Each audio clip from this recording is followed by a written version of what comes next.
नमस्कार दोस्तों, मैं हूं लोकेंद्र मिश्रा और हिंदी साहित्य ऑप्शनल के इस वीडियो में आप सबका स्वागत है।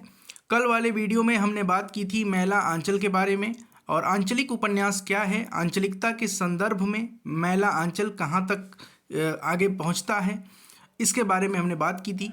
आज के इस वीडियो में हम बात करने वाले हैं मैला आंचल के भाषा शिल्प के बारे में। अब इस पर प्रश्न अलग तरीके से पूछा जा सकता है। अब देखिए, आपको ये पता है कि मैला आंचल एक इस तरह का उपन्यास है जो कि आंचलिक उपन्यास है और आंचलिक उपन्यासों की प्रतिनिधि रचना है। इसके अलावा कल के वीडियो में आपने ये भी समझा था कि कैसे मैला आंचल बिहार के पूर्णिया के मेरीगंज की कहानी है। चूँकि यह कहानी एक गांव की है जो गांव मेरीगंज है, और यह गांव सिर्फ अकेला गांव नहीं है बल्कि उस समय के तमाम गांवों का प्रतिनिधित्व करता है। तो आंचलिक उपन्यास की खासियत भी हमने कल देखी थी कि ऐसे उपन्यास जिसमें किसी अंचल विशेष के, किसी क्षेत्र विशेष के राजनैतिक, आर्थिक, सामाजिक, सांस्कृतिक परिवेश का, परिस्थितियों का और उसके साथ साथ उसकी समस्याओं का भी वर्णन किया गया हो, उसे ही हम आंचलिक उपन्यास कहते हैं। तो इसी कड़ी में आज हम बात करेंगे मैला आंचल के भाषा शिल्प के बारे में। अब इस उपन्यास की बात करें तो दो चीज़ें इसमें चलती हैं भाषा के बारे में। एक तो यह है कि इसकी भाषा ऐसी है जो दुरूह है। दुरूह का मतलब है कठिन। किसी खास अंचल पर यदि हम किसी उपन्यास को लिखते हैं तो उस अंचल के लोग तो उस भाषा को समझ पाएंगे, मगर वह लोग जो उस अंचल से अनभिज्ञ हैं, जो उस अंचल के बारे में नहीं जानते हैं, वो कैसे उस भाषा को समझेंगे। एक ये संप्रेषणीयता में बाधा उत्पन्न होती है। तो प्रश्न आपसे ये पूछेगा कि मैला आंचल की भाषा क्या संप्रेषणीयता में बाधा है या मैला आंचल की भाषा उसके शिल्प को और ऊंचाई देता है। तो इसी के बारे में हम बात करेंगे। सबसे पहले आप समझिए कि मैला आंचल जो है, इसके बारे में अब आपको मैंने पहले ही बता दिया है कि संप्रेषणीयता में बाधा भी उत्पन्न हो सकती है इससे। जैसे कि मैला आंचल को अगर कोई पंजाबी हो या कोई दक्षिण भारत का व्यक्ति हो जो बिहार के बारे में नहीं समझ पाता हो, या पूर्णिया में जो मैथिली भाषा और जो भोजपुरी भाषा का जो पुट है वो यदि वो नहीं समझ पाए तो वो पूरी तरह से इस उपन्यास का मजा नहीं ले पाएगा, इस उपन्यास का अर्थ अच्छे से समझ नहीं पाएगा वो व्यक्ति। लेकिन इस उपन्यास का जो भाषा शिल्प है वो इसकी सबसे बड़ी शक्ति है। कैसे है? क्योंकि इसमें आंचलिकता है और इस आंचलिकता को इसकी भाषा के माध्यम से सजीव बनाया गया है, और ये उपन्यास एक कालजयी उपन्यास इसी तरह से बनता भी है। अब भाषा के कई स्तरों पर यहाँ पे हम अलग अलग तरह की चीज़ें देख सकते हैं। जैसे कि हम लोक संगीत देखते हैं, वहाँ के त्योहारों और पर्वों के बारे में देखते हैं, और वहाँ के त्योहार और पर्व को मनाने वाले लोग वहीं की भाषा में गीत गाते हैं। वो उसी भाषा के शब्दों का, उसी भाषा के मुहावरों का, लोकोक्तियों का प्रयोग करते हैं। तो एक यह बात है। तो अंचल विशेष के मुहावरे और लोकोक्तियों का प्रयोग भी देखने को मिलेगा इसमें एक स्तर पे। दूसरा, एक सामान्य जनमानस के द्वारा मिथिलांचल में जो भाषा बोली जाती है उसके शब्द मिलेंगे, और जो लोकगीत मिलेंगे, जो लोक संगीत मिलेगा, वो भी उसी क्षेत्र विशेष से संबंधित होगा। तो इस प्रकार हम कह सकते हैं कि सृजनशीलता की क्षमता का भरपूर उपयोग किया गया है यहाँ पे, और अभिधा, लक्षणा, व्यंजना हर रूप में इसका प्रयोग किया गया है। अब हम बात करें कि लोकगीत, लोक संगीत और मैला आंचल की भाषा में क्या समझ सकते हैं हम, क्या हम पेपर में लिख सकते हैं। तो कुछ उदाहरण आपको लिखना पड़ेगा। जैसे आप देखिए, चौथे अध्याय के शुरू में ही ब्रह्म बेला में भजन गायक से गीत संगीत दोनों के ही बिंब उगड़ते हैं। कैसे? जागहु सतगुरु साहेब, डिम डिमिक डिमिक डिम डिमिक डिमिक, भोर भयो अब भरम भयानक, भानु देख कर भागा जी। तो ये भाषा में आप देखिए कि किस तरह के शब्दों का प्रयोग है। ठीक है, डिमिक डिमिक, रुन, झुनुक झुनुक, इन सब का जो प्रयोग है ना, ये जो शब्द अलग से निकल रहे हैं, जो स्वर निकल रहे हैं, ये अपने आप में महत्वपूर्ण है। इसको आप ये भी कह सकते हैं। तो हम कह सकते हैं कि भाषा को संगीतमय बनाने का भी प्रयास किया गया है इस उपन्यास में। एक तो आप यह पॉइंट लिखेंगे। दूसरा, मिथिलांचल के जो लोकगीत हैं उसका प्रयोग किया गया है। जैसे कमली के प्रसंग में है, या होली आदि पर्व त्योहारों के अवसर पे जो लोक संगीत या लोकगीत इसमें दिया गया है वो है। अब इसके आप उदाहरण भी देख सकते हैं। जैसे आप यहाँ पे देखिए, माई गे हम न बिया है अपन गौरा के, जो बुढ़वा होइत जमाग गे माई। अब ये सब आप सोच रहे होंगे कि ये सब क्या है, कैसे याद होगा। तो जब आप आंसर लिखेंगे तो आंसर में उदाहरण के तौर पर इसको आपको बताना पड़ेगा। उसके अलावा ये केवल मैं अभी वो बता रहा हूँ जो इसमें लोकगीत के लिए भाषा है। तो इसको एक बार आप पढ़ लीजिएगा और उसको समझ सकते हैं आप कि लोकगीत में किस तरह के लोकगीतों का प्रयोग वहाँ पे हुआ है और किस तरह की भाषा का प्रयोग किया गया है। ठीक है। उसके बाद हम बात करते हैं किसान के जीवन में भी कुछ विशेष पर्व होते हैं। तो मिथिलांचल में एक पर्व होता है खम्हार। खम्हार का मतलब देखिए क्या है, खलिहान को कहते हैं खम्हार। तो जब धान की फसल का लेखा जोखा है और जमींदार का है, किसान का चाव है, तो इसमें क्या होगा कि साधारण किसान जो है वो घाटे में रहेगा, जमींदार को फायदा होगा और किसान जो है वो घाटे में रहेगा। आपने इतिहास में भी पढ़ा होगा। तो इससे क्या होता है कि यहाँ पर एक विदापद नाच आता है, और विदापत नाच का माहौल जो है वो मृदंग है उसी से पैदा होता है। तो मृदंग के संगीत को भी रेणु ने स्वर दिया है, और इसमें लिखा है क्या है, तो तिरकिट धिन्ना तिरकिट धिन्ना। तो ये क्या है, इससे आप समझिए कि नाद और ये जो स्वर है, तो स्वर को भी भाषा में प्रयोग किया गया है। एक तो ये खास बात है। ये अभी अच्छाई बताई जा रही है कि इसमें क्या अच्छाई है। तो लोकगीतों से संबंधित बातें आपको मैंने बता दी हैं, और इसको एक बार आप चाहें तो स्क्रीनशॉट भी ले सकते हैं। लेकिन केवल लोकगीतों की ही भाषा पर आप प्रश्न नहीं लिखेंगे जब आप प्रश्न का उत्तर लिखेंगे। तो दूसरा जो पक्ष है वो है जन व्यवहार की भाषा।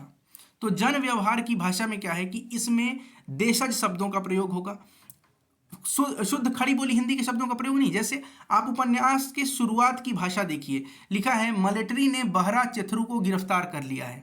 यहाँ मिलिट्री शब्द जो है ये मिलिट्री का जन भाषा में रूपांतरण किया गया है, मिलिट्री को मिलिट्री कहा जा रहा है। तो ये कहा जा रहा है ये जन सामान्य की, जन व्यवहार की भाषा है जो आप जनरली इसको प्रयोग करते हैं। उदाहरण में आपको लिखना पड़ेगा। जैसे आप देखिए उपन्यास में ऐसे हजारों शब्द हैं जहाँ पर शिष्ट भाषा का प्रयोग या खड़ी बोली शुद्ध हिंदी का प्रयोग नहीं किया गया है। जैसे लिखा है मोगालही रोशन, रोशन का मतलब स्टेशन। उसके बाद देखिए फिरारी, फिरारी का मतलब है फरार। सुराजी, स्वराज जो है तो स्वराजी को सुराजी कहा जाता है। डिस्ट्रिक्ट बोर्ड को डिस्टिवांट कहा जा रहा है। जवाहरलाल को जमाहिर लाल कहते हैं। उपवास को उपास कहते हैं। ज्योतिषी जी को ज्योतिषी जी कहा जाता है। भाषण को भाषण कहा जाता है। और प्रोग्राम को तो और अच्छा देखिए पुलोग्राम कहा जा रहा है। और इनकिलाब जिंदाबाद, ये इनकिलाब जिंदाबाद को कहा जा रहा है। डॉक्टर को डॉक्टर कहा जा रहा है। सिख चिल्ली कहा जा रहा है शेख चिल्ली को। ट्रेनिंग को ट्रेनी कहा जा रहा है। क्रांति को क्रांति कहा जा रहा है। तो इस तरह के जो शब्द हैं, ये जो जन व्यवहार में जन सामान्य के द्वारा जो शिष्ट भाषा के शब्दों का देशज में रूपांतरण किया गया है, वो भाषा इसमें देखने को मिलती है। अब इसी के साथ साथ आप इस बात को लिखेंगे, अगर ये प्रश्न पूछ दे कि मैला आंचल की भाषा उसकी संप्रेषणीयता में बाधा है या उसके शिल्प को एक नई ऊंचाई प्रदान करता है, तो आप बताएंगे कि इस तरह के शब्दों से संप्रेषणीयता में बाधा तो थोड़ी बहुत जरूर आती है, लेकिन उस अंचल विशेष की राजनीतिक, सामाजिक, आर्थिक सभी परिस्थितियों का यदि वर्णन करना है और इस तरह से वर्णन करना है कि वो यथार्थवादी लगे, तो उसी भाषा के, उसी क्षेत्र विशेष की भाषा के शब्दों का समावेश करना पड़ेगा। यदि वह गांव का व्यक्ति है तो वो मिलिट्री बोलेगा तो ये लोगों को पचेगी नहीं बात, तो उसको मिलिट्री ही बोलना पड़ेगा। अगर उस समय की कहानी 1946 से 48 का समय है इस उपन्यास की रचना का, तो आपको पता है। तो जन व्यवहार में भाषा का जो रूप ग्रहण किया गया है वो वैज्ञानिक नियमों के अनुसार स्वाभाविक भी है। अब स्वाभाविक कैसे है, अब आप बताएंगे ना कि कैसे ये सही है, तो आप कहेंगे कि वैज्ञानिक नियमों के अनुसार भी यह चीज़ सही है। कैसे है, क्योंकि प्रायः भाषा जिह्वा सुविधा की प्रक्रिया में चलती है। जो शब्द जीभ को बोलने में असुविधा होगी वह उस शब्द को अपने अनुसार ढाल लेगी। यही व्यक्तिगत सुविधा का रूप जब सामाजिक रूप ले लेता है तो यह शब्द अपने विशेष संदर्भों में प्रचलित हो जाते हैं।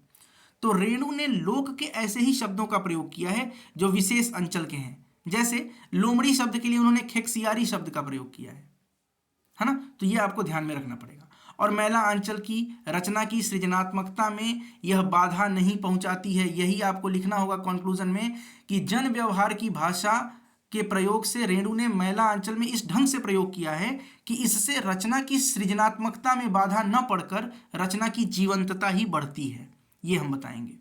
जैसे अब आप देखिए इसमें लोकोक्तियां भी वही हैं, वही का है। झगड़ा का धर्म संकट, कुबेर का भंडार, दिल में घर करना, गोलमाल करना, पेट में जलेबी का चक्कर, ये सब क्या है, वहीं के उसी जगह विशेष की भाषा है। अब उदाहरण में आप ये भी चाहें तो लिख सकते हैं, क्या लिखेंगे आप कि मंगला देवी चरखा सेंटर की मास्टरनी जी बीमार हैं। डिस्टी बोट के मिलिट्री लोग आए हैं, बालदेव के उत्साह का ठिकाना नहीं है। तो ये जन भाषा का प्रयोग है। खड़ी भाषा का प्रयोग, जैसे बालदेव के उत्साह का ठिकाना नहीं है, ये तो खड़ी भाषा का शब्द हो गया। आप देखिए ना यहाँ पे ये लिखा है बालदेव के उत्साह का ठिकाना नहीं है, ये खड़ी बोली का शब्द है। लेकिन डिस्टी बोट के मिलिट्री लोग आए हैं, ये क्या है, उस खड़ी बोली का शब्द नहीं है, उस जगह विशेष की भाषा है ये। क्लियर हो गई बात। फिर हम बात करते हैं, कुल मिलाकर रेणु ने मैला अंचल में भाषा में भाषा शिल्प में अत्यंत सृजनात्मकता का परिचय दिया है। उनके भाषा प्रयोग में विविधता व जीवंतता है। भाषा शिल्प की सृजनात्मकता के कारण उपन्यास में सरसता भी आई है। अब ध्यान से सुनिए, कुछ पॉइंट मैं और आपको बता रहा हूं जो कि इसकी भाषा से संबंधित है। जब आप ऐसे प्रश्नों का उत्तर लिखते हैं कि मैला अंचल की भाषा उसकी श्रेष्ठता की परिणति है या संप्रेषणीयता में बाधा है, तो आप उदाहरण देकर इस बात को बताएंगे। आप बताएंगे कि खड़ी बोली को ग्रामीणांचल के लोग अपने ढंग से उच्चारित करते हैं, जैसे पेट देखे पिल्ली है सुई लगेगी, सुई के दिन पुर्जी लेकर आना। पुर्जी यानी कि पर्चा, जो पर्चा बनता है डॉक्टर बनाता है। जमाहिर लाल शब्द का प्रयोग, इनकिलास शब्द का प्रयोग, गमकौआ, गमगम इत्यादि शब्दों का प्रयोग, और फिर मुहावरों का प्रयोग, जैसे जोरू जमीन जोर का नहीं तो किसी और का। ध्वन्यात्मकता के बारे में आप बताएंगे कि धिन्ना धिन्ना तिरकिट धिन्ना, ये जो प्रयोग किया गया है। इसके साथ ही आप ये भी बताइएगा कि तत्सम शब्दों का प्रयोग भी किया गया है जो प्रतीकात्मक भाषा के साथ है, जैसे व्याध के तीर से जख्मी हिरण शावक सी मानवता को पनाह कहाँ मिले। तो ये पूरी तरह से एकदम तत्सम निष्ठ भाषा है। ठीक, भोजपुरी और मैथिली की जो लोकगीत है उसका भी मिठास है इसमें, ये भी आप बताएंगे। तो मैला अंचल में कई और शब्द भी हैं जो अन्य जगहों पर प्रयोग नहीं होते हैं, जैसे मूर्ख को भुच्च कहा गया है, पेट्रोमैक्स को पंचलाइट कहा गया है। तो इस तरह के शब्द भी हैं, लेकिन निष्कर्ष हम यही देंगे कि मैला अंचल में खड़ी बोली, ठेठ मैथिली के शब्द तथा अंग्रेजी के शब्दों का भी देशीकरण मिलता है। मैला अंचल की भाषा आंचलिक भाषा है। इस उपन्यास की भाषा को यथार्थवादी बनाने के लिए ऐसी ही भाषा की आवश्यकता थी, तो रेणु ने पात्रानुकूल भाषा का प्रयोग किया है और अंचल की कहानी को अंचल के शब्दों से सजाकर रेणु ने मैला अंचल की व्यापकता को बढ़ा दिया है। इस तरह से आप एक कंक्लूजन देकर अपने आंसर को समाप्त करेंगे। बहुत बहुत धन्यवाद दोस्तों इस वीडियो में बने रहने के लिए। इस वीडियो में हमने बात की कि मैला अंचल की भाषा कैसी है और हमने एक प्रश्न भी कैसे लिखा जाएगा उसके बारे में चर्चा की। बहुत बहुत धन्यवाद, मिलते हैं नेक्स्ट वीडियो में। वीडियो अच्छा लगे तो लाइक करें, कमेंट करें, शेयर करें। चैनल को सब्सक्राइब नहीं किया तो सब्सक्राइब कर लीजिए और डिस्क्रिप्शन में टेलीग्राम चैनल का लिंक है, उससे भी जुड़िए।